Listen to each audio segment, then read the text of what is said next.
Hi, my name's Abigail. I'm currently 35 years old. The story I'm about to tell you took place 2 years ago when I was still married to my low-life husband and subsequently still in the presence of my horrid mother-in-law who mistreated me constantly. This is the story of how I finally grew a backbone and got my revenge. I remember that day so vividly. I was already anxious about the hosting I would have to do, as my mother-in-law was making one of her customary visits for coffee. I was already feeling anxious, and my husband wasn't making me feel better when he said this. Babe, I don't think that this is working. What do you mean, honey? Yeah, I just don't feel like you're listening to me, even after I give you the simplest instructions. This isn't gonna work. I'm so sorry. There was silence. I was anticipating those two words that were going to completely shatter me into an irreparable mess. It's over. Those words were ringing in my head over and over and over again. I was almost begging him to just outright say it. Rip off the band-aid, so to speak. That's how much I was anticipating those words that would have felt like daggers. I don't think that this tablecloth is going to work for when my mom comes to town. I told you to get the blue floral set, not the yellow one. Why don't you ever listen to me? You know, when you love someone, but you just want to strangle them, yeah, this was me at the time, except I felt the love dissipating after every tiresome hour of living with my low-life husband. My husband had a funny way of toying with me. Some might even call it sadistic, but I just call it cruel. He would keep me on my toes, always on the edge of an anxiety attack with his empty attempts of leaving me. He would do this knowing that unfortunately without him, I would be nothing.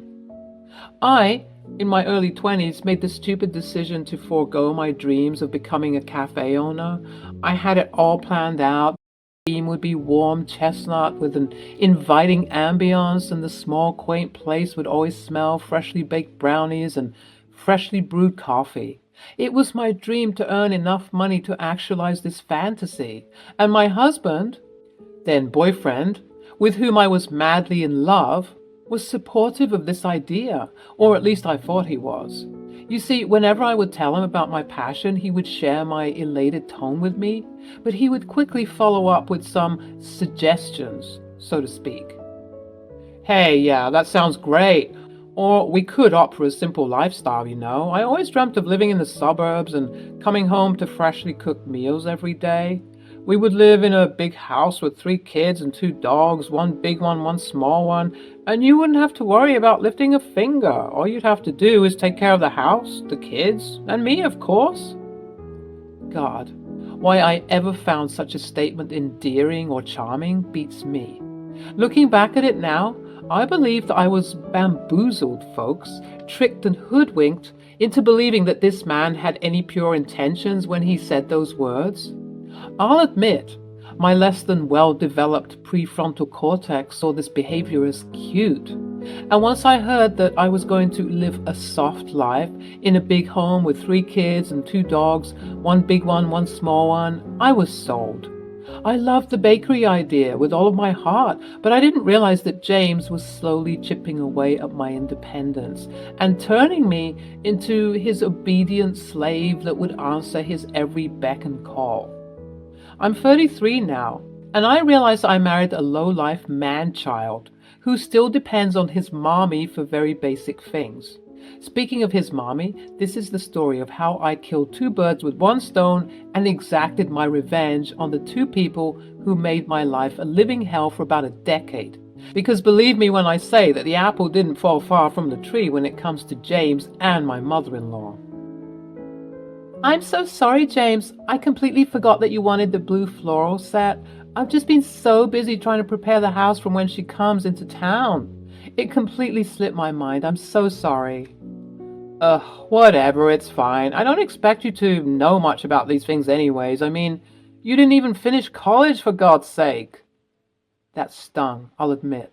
I was unable to finish college due to some financial reasons, and honestly, with my head full of those dreams of becoming a cafe owner, college was the least of my worries. Additionally, James had told me that finishing college was a complete waste of time since I'd be at home too busy with household duties. He said I shouldn't worry about it and that I should just focus on being a good housewife in training, and again, I fell for his words.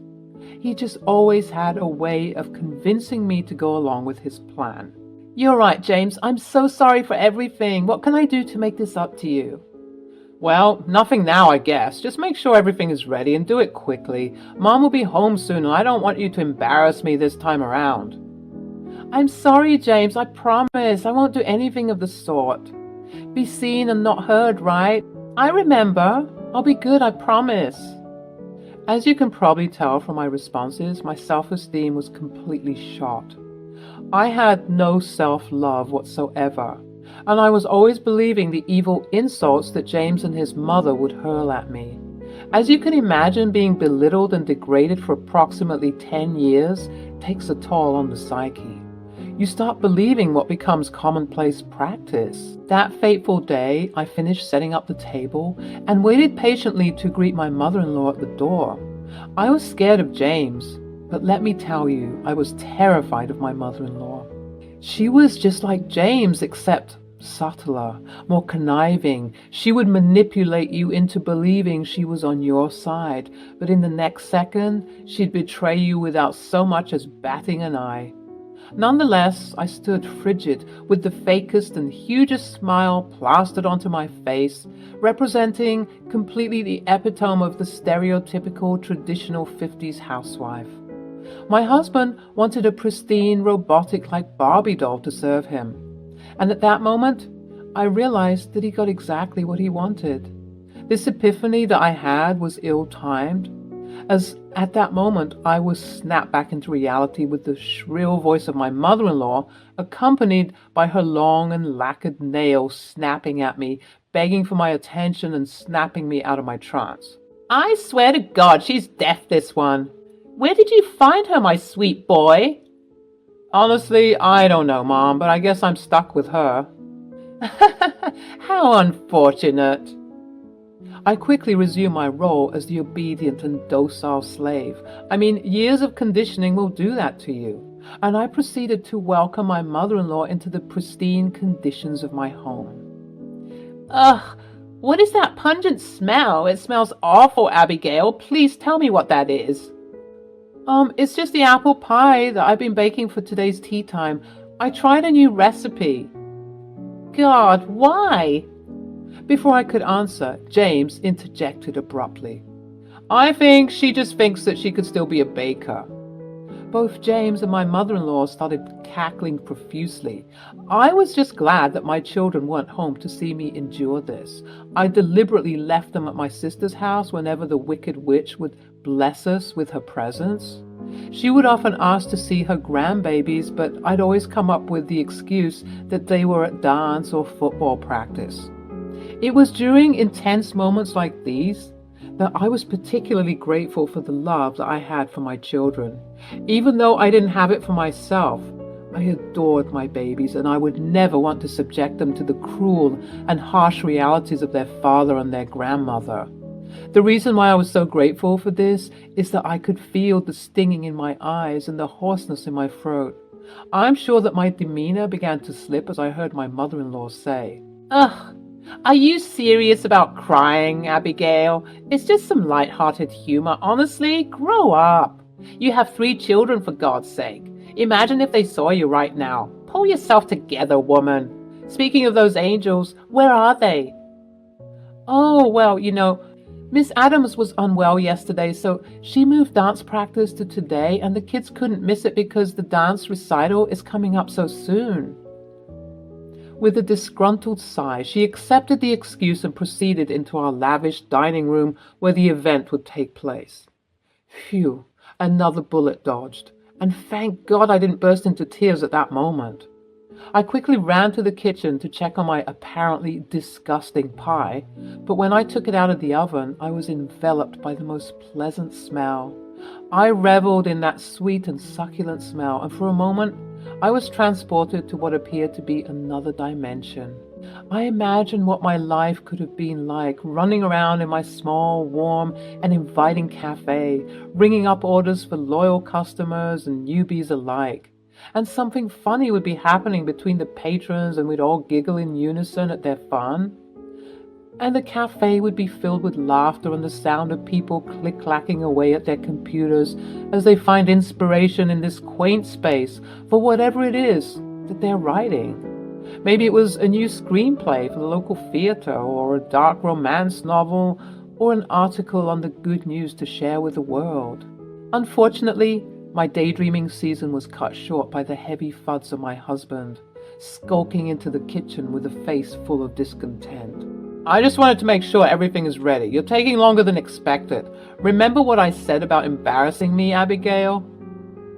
Annoyed and irritated by his incessant need for something at all times, I responded by telling him that everything was almost ready and that he shouldn't worry.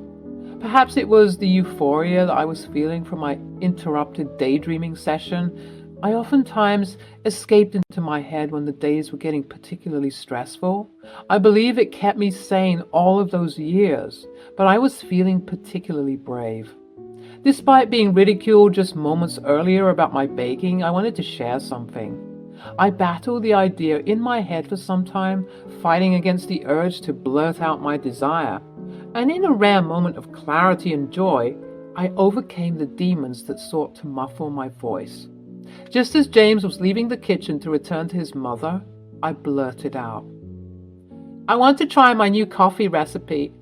The heavy footsteps stopped dead in their tracks, and my heart dropped simultaneously, realizing what I'd done. I began to berate myself mentally, verbally abusing myself to ready myself for the very real and very scary words that were about to tumble out of my husband's mouth.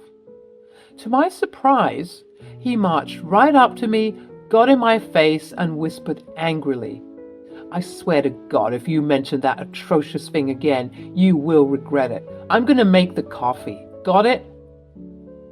I nodded profusely, agreeing immediately. Robotic, docile house servant mode activated. I watched him huff and puff his way outside of the kitchen, and I proceeded to bring the food and drink to the table. Upon sitting down and saying grace, my mother-in-law and James proceeded to talk the day away while I sat and ate quietly.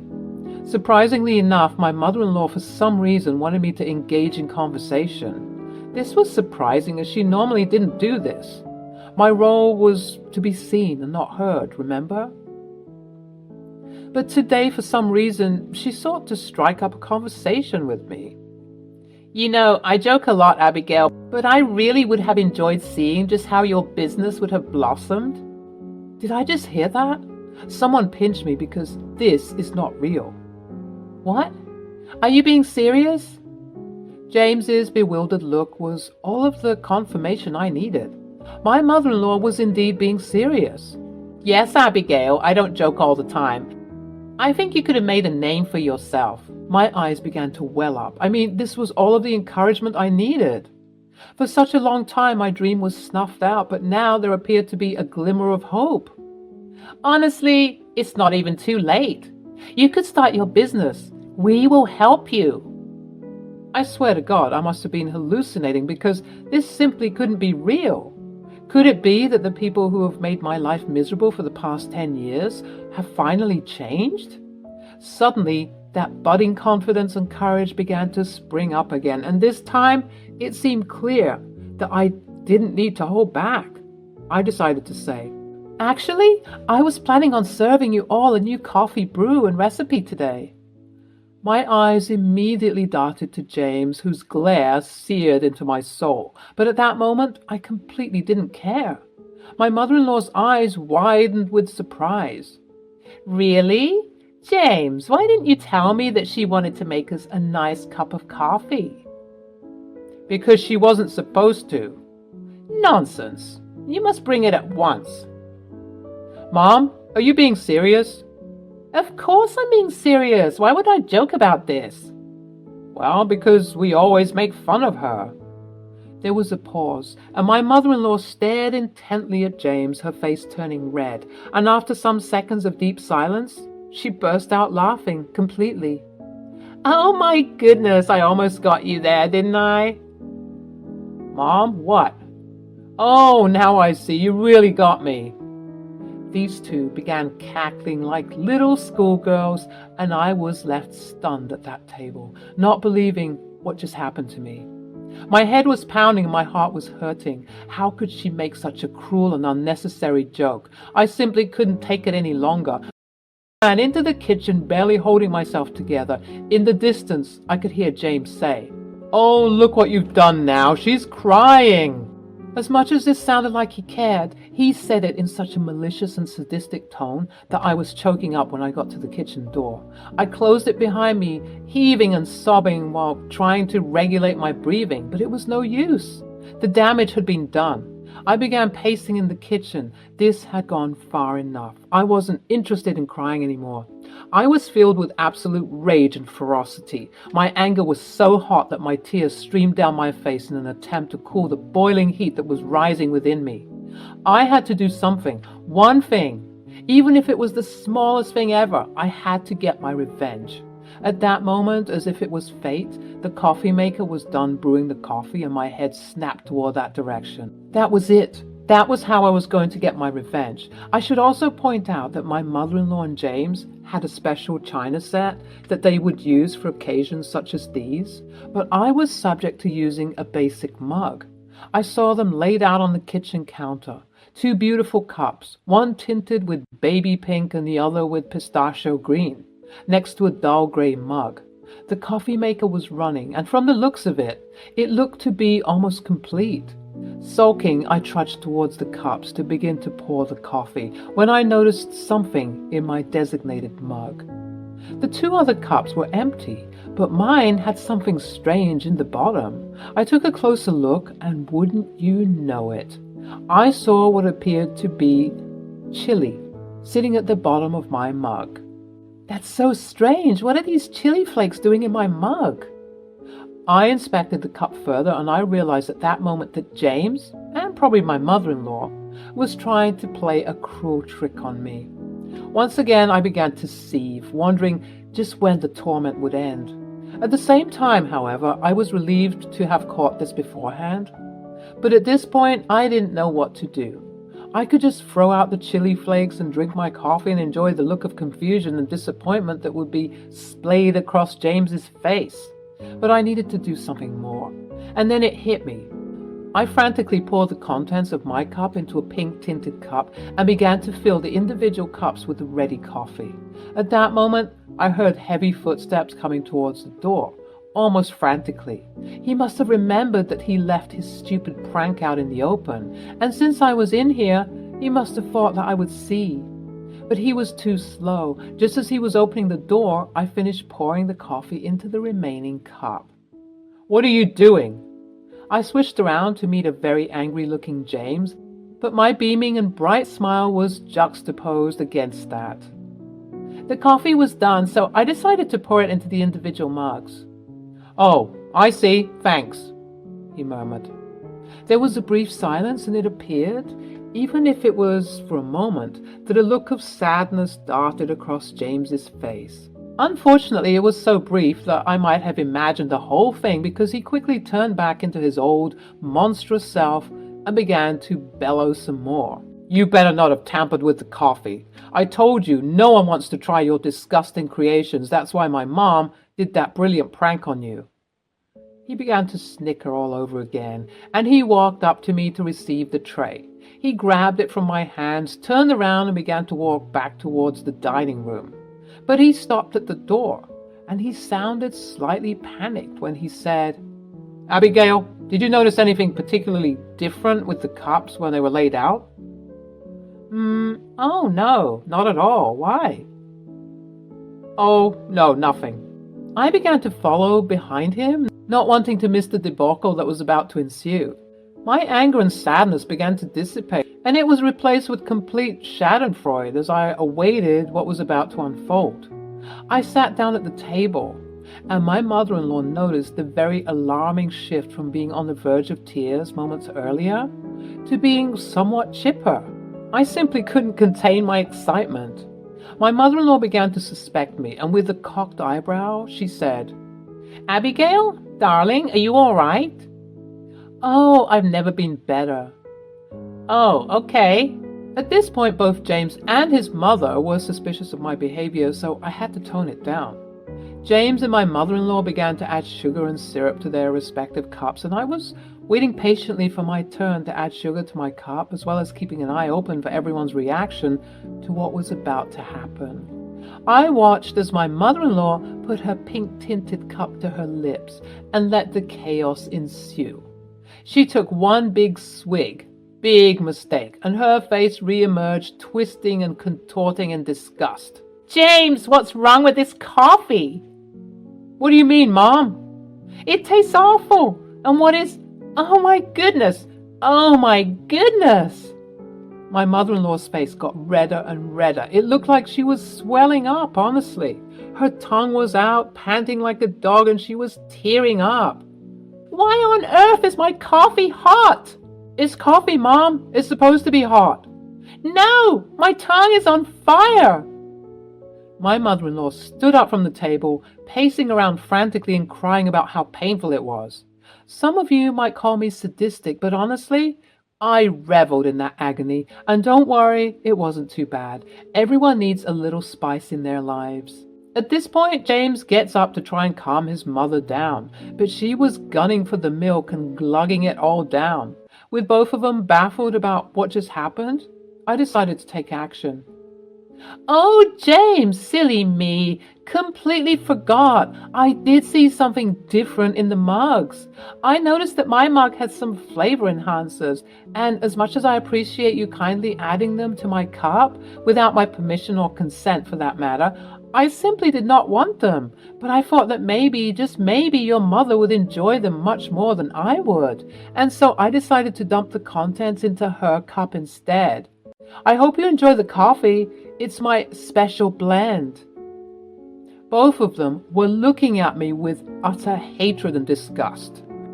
You worthless, hopeless, slimy little ingrate."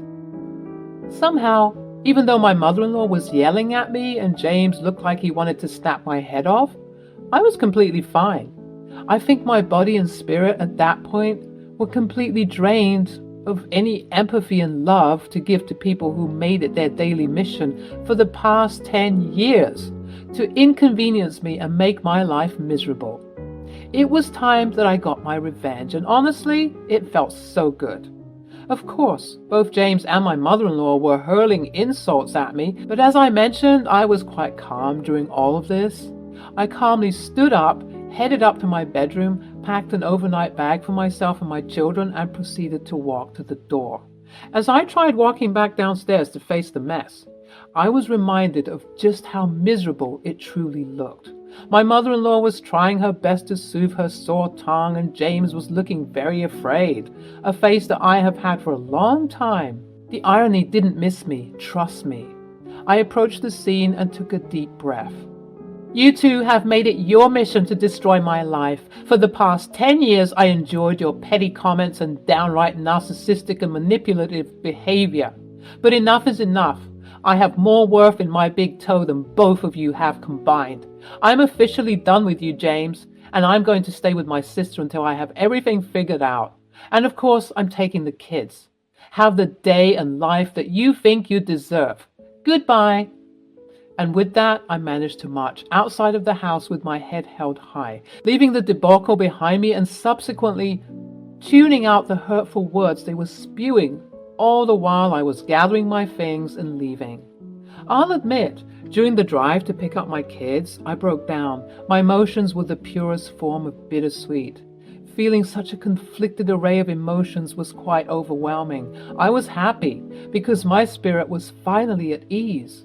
I left a very toxic household that I could no longer endure. Additionally, I was also obviously upset because the realities of the situation began to dawn on me. What if she presses charges? Is she okay? Maybe I went a bit too far. But I pushed those thoughts away. She was a grown woman, and honestly, she just needed some milk to deal with the pain. Well, you might be wondering what the aftermath looked like. Let me tell you. The way my life has been changed for the better is quite miraculous, and dare I say impossible. But every day I'm grateful for the position I'm in. After that debacle, I stayed at my sister's house with the kids for a couple of nights, all the while avoiding calls from James and my mother-in-law. I was not ready to speak with them.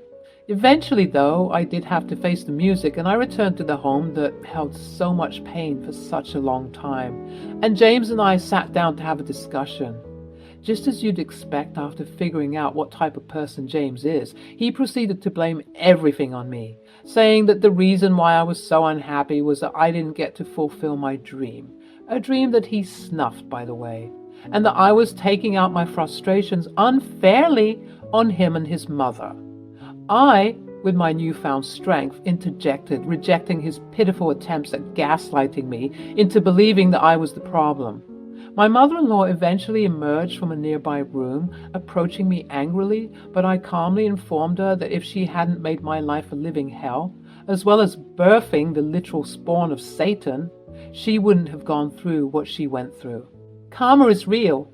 I would say I'm sorry, but I'm not. I do hope you find peace with yourselves and stop being such angry and vicious people, but honestly, I highly doubt anything will change. 2 months down the line, I filed for divorce, and because of the years of evidence that showcased the emotional abuse I went through, I got full custody of the kids. I started dating again, and I eventually found a genuinely kind-hearted man who treated me like a queen and treated my children like his own. It also didn't hurt that he was rich, and he was all for supporting me and my unfulfilled dreams. 2 years later, I was married to a beautiful man in an even bigger and lovelier home with my beautiful children and 3 dogs, as well as my cafe called Chestnut, right down the street from where we lived. I honestly couldn't be happier. And the last I heard of James is that he got a DUI, as well as some other small charges for disorderly conduct and inappropriate public behaviors. Let's just say that people don't want to do business with someone who has a tainted record like that. And so his businesses started crumbling. In regards to my ex-mother-in-law, I'm sure she's avoiding all chili as much as possible.